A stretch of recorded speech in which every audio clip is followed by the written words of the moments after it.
Our next set of tools is the Paintbrush tool. Right here we have the brush tool, the pencil tool, the color replacement tool, and the mixer brush tool.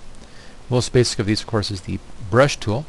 Click on that and notice your options up here. You can adjust the size of your brush, size and hardness right there, or you can choose any of these pre-existing brush tips, including some fancy ones down below. You have all kinds of blending modes you can work with. We'll be talking about and looking at blending modes later on. You can adjust the opacity. 100% is opaque, and moving towards the left here, smaller numbers becomes more transparent as you go.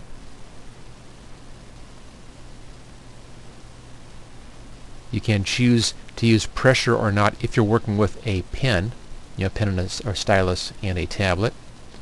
If you're working in airbrush mode, you can adjust the flow. Again, this works out very well with a tablet as well. And finally down here, there we go. You can use pressure for size. You can use it for pressure for opacity or pressure for size. It's up to you which way you want to work, just to get kind of a more natural feeling if you're working with a tablet. Now, looking at this, let's go ahead and we'll do a few things in here. Starting off with the brush, I'm just going to, this changes to a bright red so it's easy to spot. There we go. It'll just paint right on like that. Notice we have kind of a soft edge up here. Check this, we're at 52 and there's 0 hardness. I'll move this over here to 100% hardness. And here's the same kind of thing with a hard edge on it. So you see there's a difference between a soft brush and a hard brush. You can go anywhere in between. That's 100% or 0% hard and 100% hard.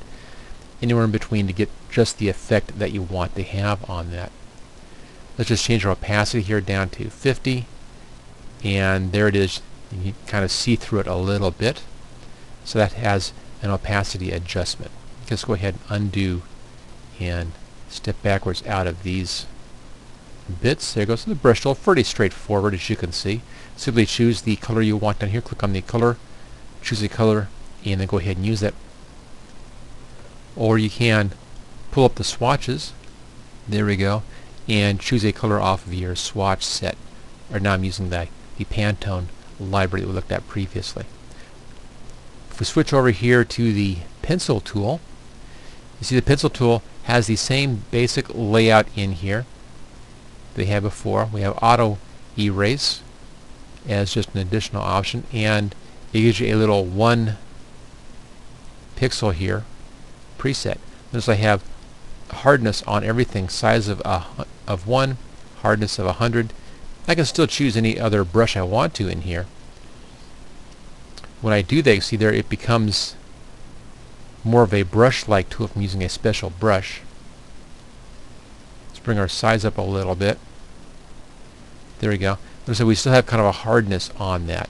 So it's still a fairly hard look because of course we're working with a pencil as opposed to a brush.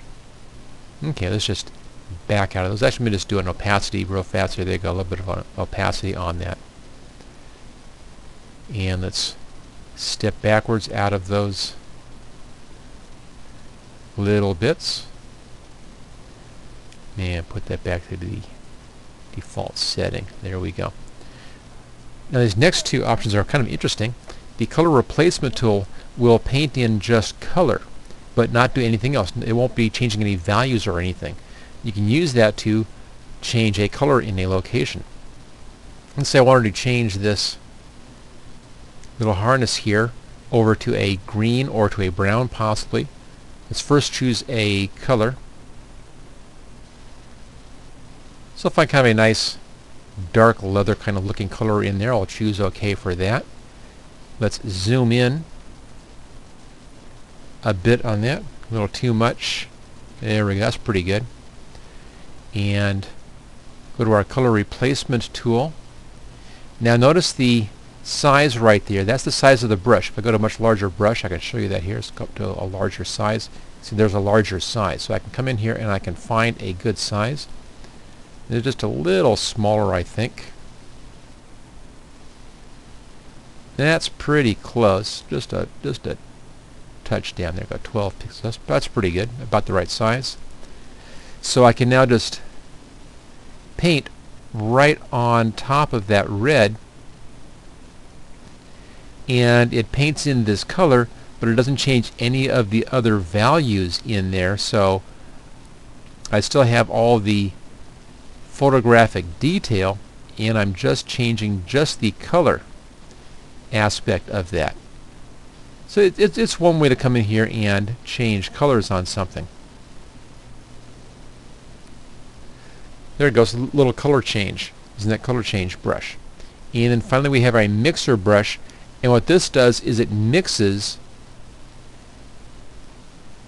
the current color. It's also right here.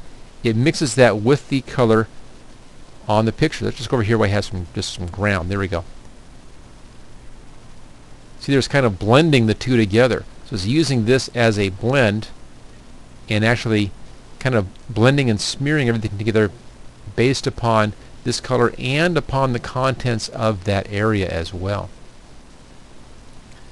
You can choose here to load the brush after each stroke. This additional paint, of course, and clean the brush after each stroke. You can choose how wet the stroke is, how much paint is on, how much mixing is going on, and how much flow it is. So you can control this, and by controlling these, you can get the effect of some more naturalistic painting effects using this, especially if you go to some of these more naturalistic paint brush type brush tips in here as well. So using combinations of these, you can get a pretty good painterly effect using this mixer brush tool right in there, almost like mixing or painting into wet paint, or possibly painting into oil paints, which tend to be very, very wet while you're working with them, or you're fairly plastic or fluid while you're working with them. Okay, so that is a look there at our different brush tools. Thank you for watching my video. I hope you found it useful.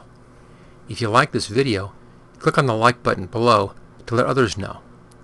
You can click the subscribe button so you don't miss any of my videos in the future. I'm frequently uploading new training videos. Don't forget to check out my website at howtogurus.com. You can share this video with your friends and coworkers. Just click on share and then click on the social media buttons. Feel free to comment on my videos. I try to answer all comments as quickly as I can.